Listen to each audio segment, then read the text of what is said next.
Olá pessoal, professor Igor Davidson, mais uma vez com o ensino médio, turma do primeiro ano, Matemática 2. Estamos agora na aula de número 6 ali, ainda dentro da parte de circunferência e círculo, ok? Vamos lá?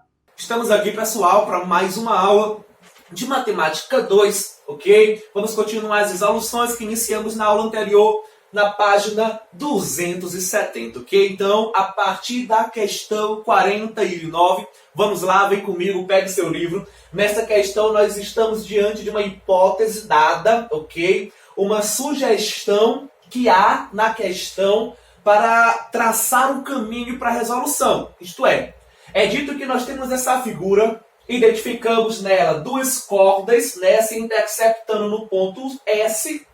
Temos aqui o x, o valor desconhecido para nós, e é o valor de interesse, porque nós queremos saber a medida PSN. PSN é esse ângulo x, e também já é dado, colocado, a medida desse arco MQ, 70 graus, e também o arco PN, 130 graus, ok? É dado uma sugestão.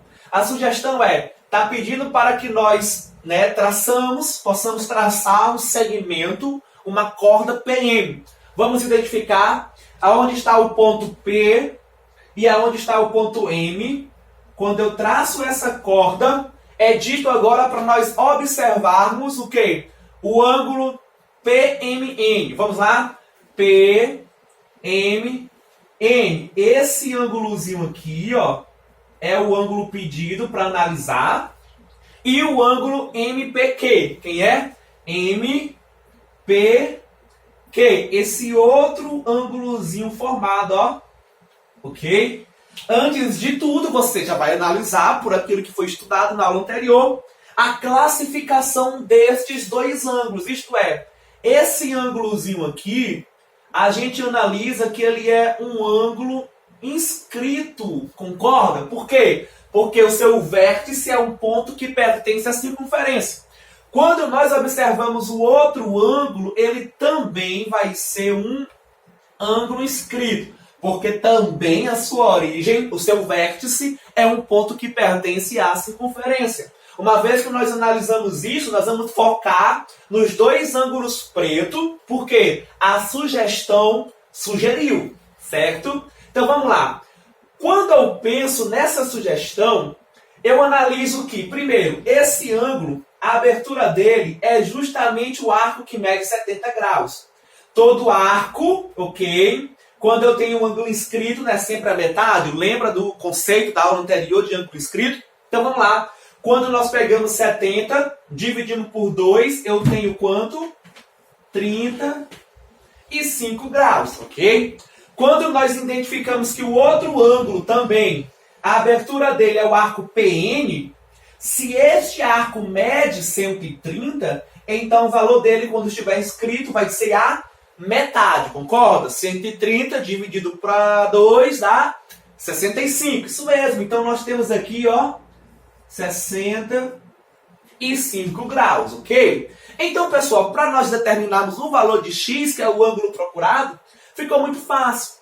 Veja que aqui há um triângulo formado, isto é, o triângulo PMS. Se quando nós temos um triângulo, a soma dos três ângulos internos não sempre resulta em 180, então eu só preciso identificar uma coisinha só, isto é, quem é esse ângulo? 35 mais 65 vai dar 100. Para 180, falta quanto? 80. Ok?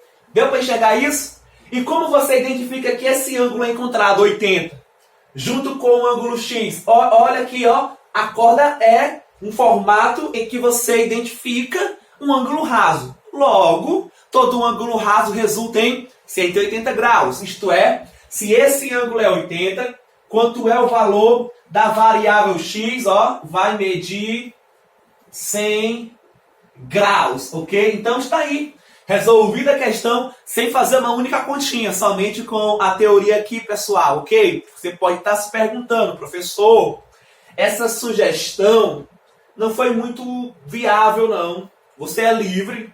Uma vez que você lembra lá dos conceitos dos ângulos excêntricos, visto no nono ano, Quando você lembra que quando nós temos duas cordas se interceptando, o ponto interno, os dois arcos gerados opostos, concorda? O ângulo que está aqui é sempre a soma dos dois opostos dividido por 2. Será que dá certo? Vamos lá, eu estou dizendo que isso aqui é detalhe, viu? Vamos botar aqui como observação. Você estudou que poderia ser feito essa resolução dessa forma. Pegaria o ângulo X, ok? Nós sabemos que eles são OPV também, né? Porém, os dois arcos gerados, se eu somo, né, 130 com 70 e divido isso por 2, não é fácil ver que esse resultado não é a mesma resposta nossa procurada, concorda? Porque 130 mais 70 é 200, quando eu dividir para 2, então x também vai ser 100. E você é livre para sempre escolher o melhor caminho possível, o caminho que você tem mais facilidade, ok? Então, essa foi a questão 49. Estamos agora, pessoal, diante da questão 50, aonde o método, a essência mesma da questão anterior. Isto é, nós temos aqui uma sugestão para ser aplicada nessa questão. Porém, o que diferencia esta da outra é porque a questão anterior era uma interseção entre as cordas, isto é, o ponto de interseção era um ponto interno. Aqui as duas cordas se estendem, o que torna retas secantes, e o ponto de interseção ele se encontra do lado externo, isto é, fora da nossa circunferência. E nós queremos exatamente a medida do ângulo PSM, que é esse ângulo X aqui. A sugestão está pedindo para você traçar PM, isto é, a gente identifica o ponto P e M, vamos lá, PM, ok, e pede para nós observarmos os ângulos que vão ser formados, P, M, M, vamos lá, P, N, M, ok? Então, ó, esse ângulozinho aqui, certo? E também é pedido para nós observarmos o ângulo formado NPQ. Vamos lá? NPQ. Então, é esse ângulozinho aqui, ok? Esta vez vamos tentar acertar um pouco mais claro. Eu vou colocar aqui até alfa e até beta, certo? Então, vamos lá. Não dá para observar, fica mais fácil pronunciar assim, né? Alfa e beta, você já identifica ali bem rápido. Dá para observar que alfa é um ângulo escrito, por quê? Porque a sua origem é um ponto, o vértice, na verdade, é um ponto que pertence à circunferência. A mesma coisa acontece com beta. Dois ângulos escritos. Então, é bem simples identificarmos que alfa será o arco que temos, que é 80, dividido para 2. Ok? Vocês concordam? Isso dá igual a 40 graus. Da mesma forma, beta vai ser idêntico a 30 dividido para 2, e isso aqui é igual a 15 graus, ok, pessoal? Então, até o momento, descobrimos o valor de alfa e o valor de beta, ok? Foquei neles, porque foi pedido para nós analisarmos. Se nós temos aqui o valor de alfa, que é 40, o valor de beta, que é 15, o que nos possibilita agora entendermos para resolvermos a questão, ou, na verdade, o ângulo procurado? Nós identificamos, assim como na questão anterior, não dá para nós analisarmos que P, S, N não é um triângulo, concorda? Porque uma vez que eu tenho esse ângulo bem aqui, alfa, que é 40, então suplementar a ele não vai ser isso aqui tudo, concorda? Então o ângulo suplementar a 40 é 140, é o ângulo cujo o somatório tem que ser idêntico a 180, concorda? Porque é um ângulo raso, pessoal. Logo, esse ângulo bem aqui de dentro, ó, esse ângulo aqui verde, ó, pega tudo isso na reta, esse ângulo mede 140. Então, no triângulo, ao analisarmos, nós temos 140 com 15, vai dar 155. Para 180 falta quanto? Ok? Definição dos ângulos internos de todo e qualquer triângulo. O somatório dos ângulos internos precisa dar 180. Então eu posso muito bem pegar x mais 140 mais 15 e igualar isso a 180. Logo, quem é que nós temos? 180. 155 não vem negativo? O que nos dá como resposta o ângulo que mede 25 graus. Concorda? Pega 5 aqui, dá 160 para 180 mais 20. Então, nós encontramos o valor do ângulo procurado. E aí vocês percebem o seguinte: professor, ok, a sugestão nada mais é do que um caminho para nós utilizarmos o conceito de ângulo inscrito. É o nosso conteúdo. Porém, da mesma forma que a questão anterior apareceu um ângulo excêntrico, entendeu que poderia ser um ângulo excêntrico? Quando a interseção de duas cordas, o ponto é um ponto interno. Porém, quando eu tenho dois secantes, isto é, o ponto de interseção externo, também entra dentro da definição de ângulo excêntrico. Porém, a particularidade é diferente e é muito mais simples. Porque o ponto aqui fora, S, quando eu tenho essas duas secantes, eu já tenho 80 e 30. Eu tenho um arco maior, que é 80, e um menor, que é 30. Se o ponto fosse dentro, seria somar os dois arcos e dividir por 2. Como o ponto é fora de interseção, é só tirar o mais e botar o menos. Ok? Isto é, eu posso pegar de uma forma bem rápida isso aqui. Considerar que x é igual ao 80. Sempre começo com o maior arco, viu, pessoal? Menos o menor. E vou dividir por 2. Observe que isso aqui é uma observação. Mas a nossa resposta vai ser a mesma e muito mais simples fazer através da definição do ângulo excêntrico. Concorda? Ok? Então vamos lá, essa foi a questão de número 50.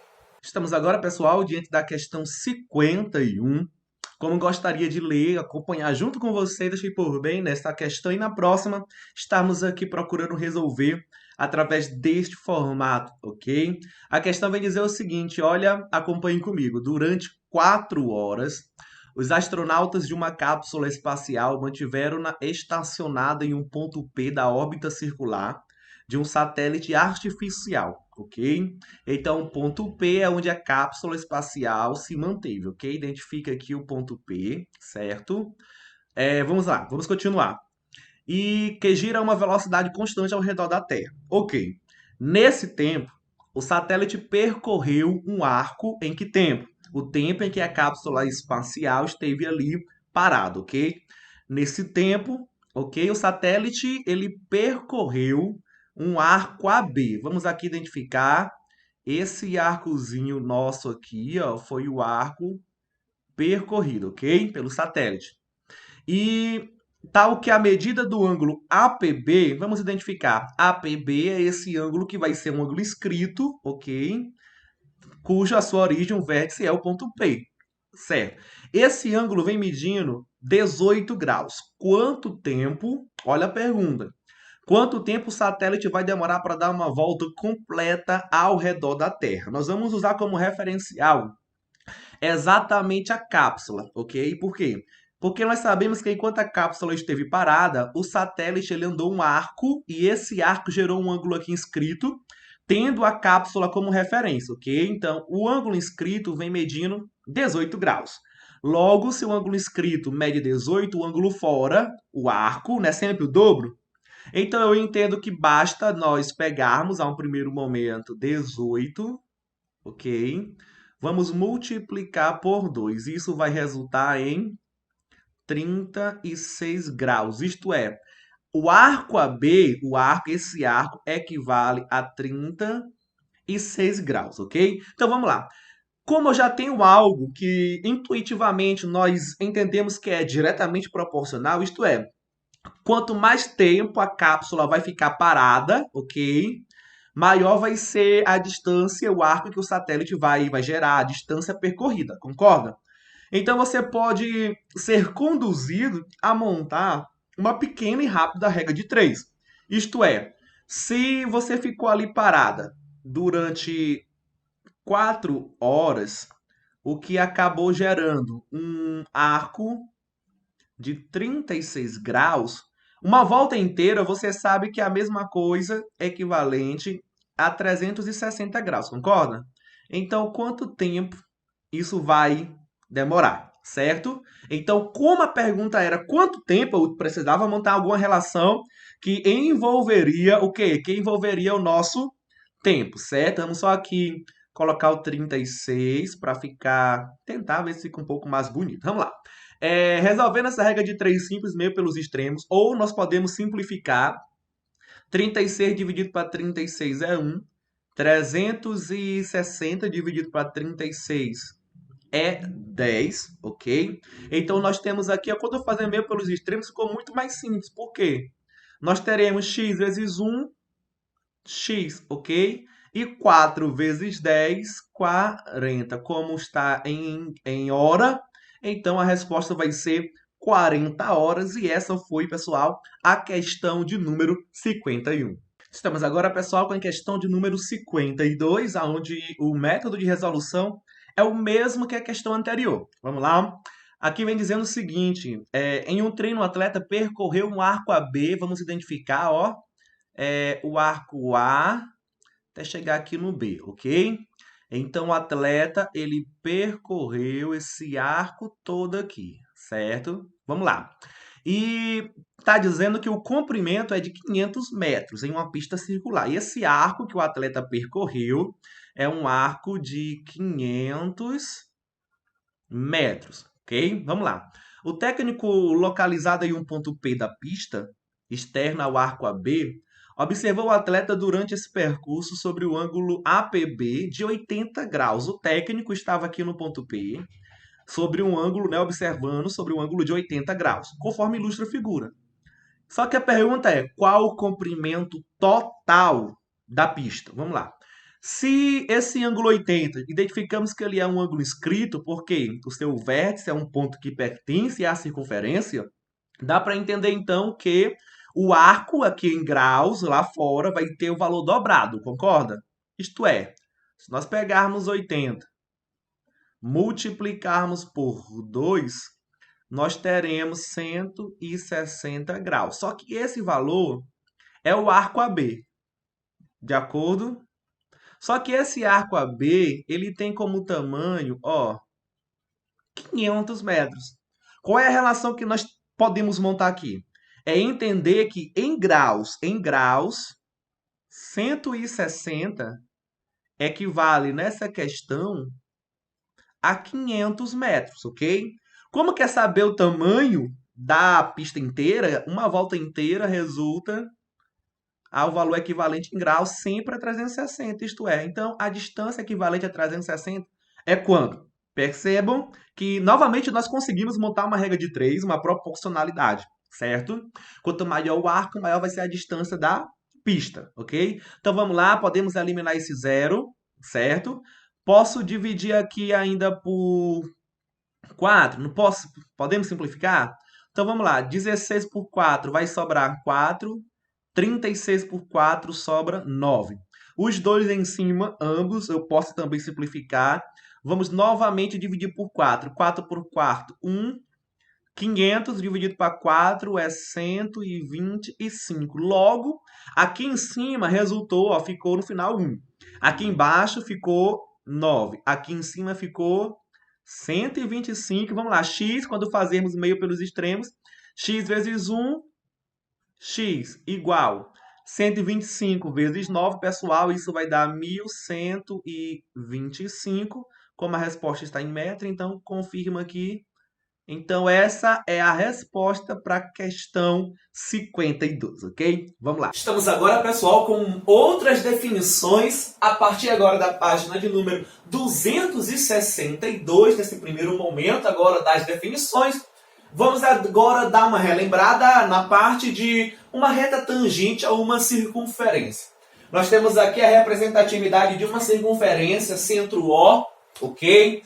Uma reta aqui tangente, se é tangente, lembra da definição, Se a reta é tangente à circunferência, então ela só toca em um único ponto na circunferência, isto é, só há um ponto comum entre a reta e a circunferência, um ponto que pertence a ambos ao mesmo tempo. Nesse caso, o ponto é o ponto T, certo? Então, se T é um ponto que pertence à circunferência e C é o centro, então nós podemos determinar aqui o raio, ok? Eu considero na mesma reta R, ok? Um ponto aqui nela, porém, esse ponto P externo à circunferência.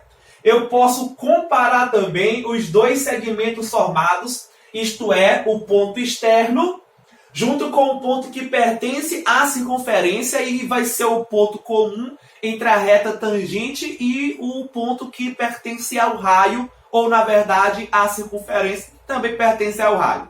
O que eu estou querendo dizer a vocês? Nós temos duas particularidades bem simples, isto é, particularidade A.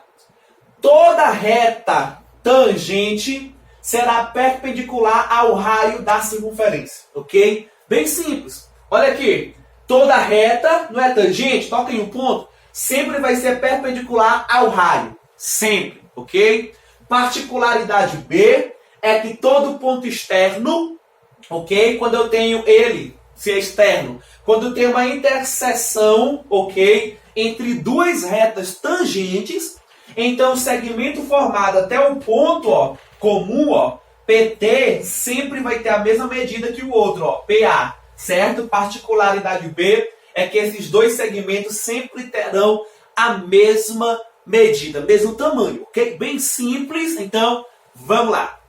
Nesse segundo momento, pessoal, das nossas definições, ainda no conceito, né, no pensamento sobre tangência, neste caso agora entre duas circunferências. Nós temos duas particularidades, até mesmo porque a ideia da tangência é uma só, sempre tem que ter um único ponto comum. Se eu estou trabalhando com duas circunferências, nós temos duas formas de duas circunferências serem tangentes, isto é, elas podem ser tangentes exteriores, né, ou chamado de tangentes exteriormente. Elas podem ser tangentes interiores, também chamado de interiormente, ok? O sentido é o mesmo. O próprio nome já é autointuitivo, autoexplicativo. Se está falando exteriormente, significa que é separado uma da outra. Somente o ponto tangente, ok, é o ponto comum. Se está falando interiormente, significa uma dentro da outra, porém, ainda se tocando em um único ponto. Ó, o ponto de tangência é o preto, ponto de tangência também é bolinha preta nas duas representações. Eu tenho C1, o C1 é para significar que é o centro da circunferência maior, e C2 e C2, ambos de verde, é o centro das duas circunferências menores, ok? Certo, a única particularidade que o livro está querendo mostrar agora é dizer que o ponto, identifique, o ponto tangente, junto com os centros, são sempre colinear. O que isso significa? Significa que estão numa mesma reta, isto é, se você traçar uma reta, todos os três pontos considerados estarão nesta mesma reta. Três pontos, os dois centros, mais o ponto de tangência, isto é, ó, imagine aqui uma reta. Você não consegue pegar C1, o ponto de tangência, e C2. Imagine aqui uma outra reta. Você também consegue pegar o centro, o outro centro e o ponto de tangência. São sempre colinear. Ok. Agora, o que não vem lembrar a vocês, e pode ser importante para a resolução das questões, é que se eu tenho duas circunferências de tamanhos diferentes, os raios também terão tamanhos diferentes. Concorda? Isto é, eu posso considerar esse pedaçozinho aqui, ó, o primeiro raio, chamar de R1. E posso considerar o outro pedaço como o segundo raio, R2. É fácil ver que, nesse caso, R1 é maior do que R2, concorda? Na outra figura, vamos fazer o seguinte, ó. De C1 até o ponto de tangência, olha, é o raio da circunferência maior, concorda? Então, vamos lá. Vou chamar também de R1. Falou em R1, nas duas figuras, é o raio da circunferência maior, ok? Agora, para a circunferência menor, é mais esse pedaçozinho aqui, ó. Que eu vou colocar até de vermelho para diferenciar.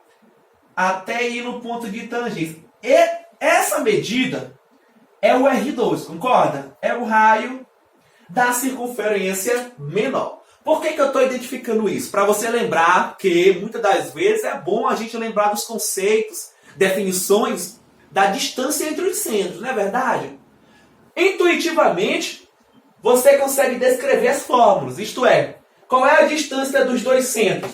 De C1 para C2. Não é só somar os dois raios? Concorda? Isto é, você pode entender que a distância, ok? A distância entre os centros será R1 mais R2, ok? Claro, lógico, um raio de cada circunferência. Da outra forma, como é que nós entendemos a distância de C1 para C2? Entende que agora não tem como somar, concorda? Não tem como, não faz sentido. Mas eu posso pegar esse tamanho, que é R1, tirar esse tamanho, que é R2. Se eu tiro esse pedaço, vai ficar somente o pedaço que representa o segmento, a medida, o tamanho, né, equivalente à distância entre C1 e C2, concorda?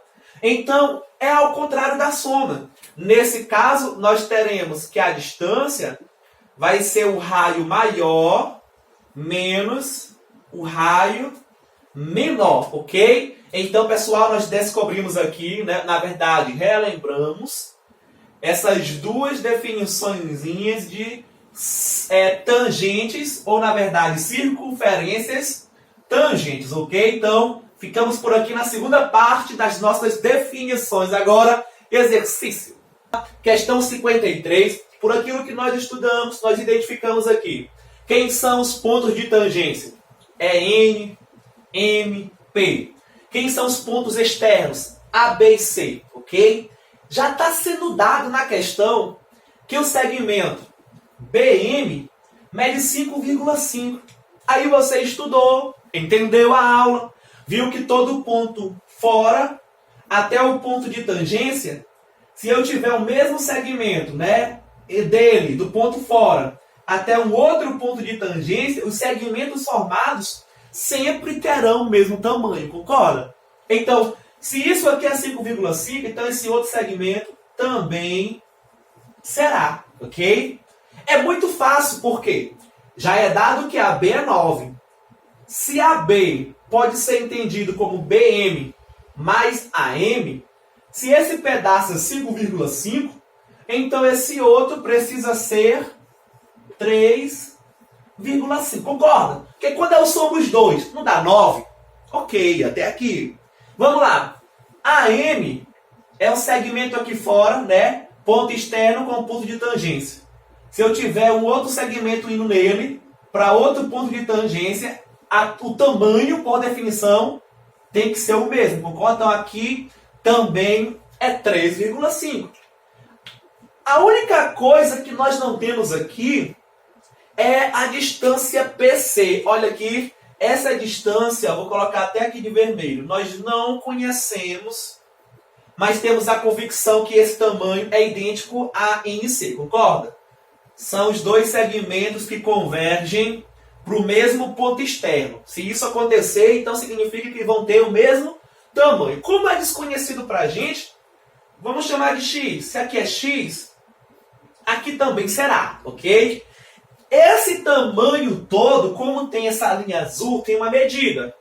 Só foi esquecido de colocar, ok? Deixa eu aqui observar. A medida dada, pessoal, é de 16, tá, ok? 16. Então vamos lá.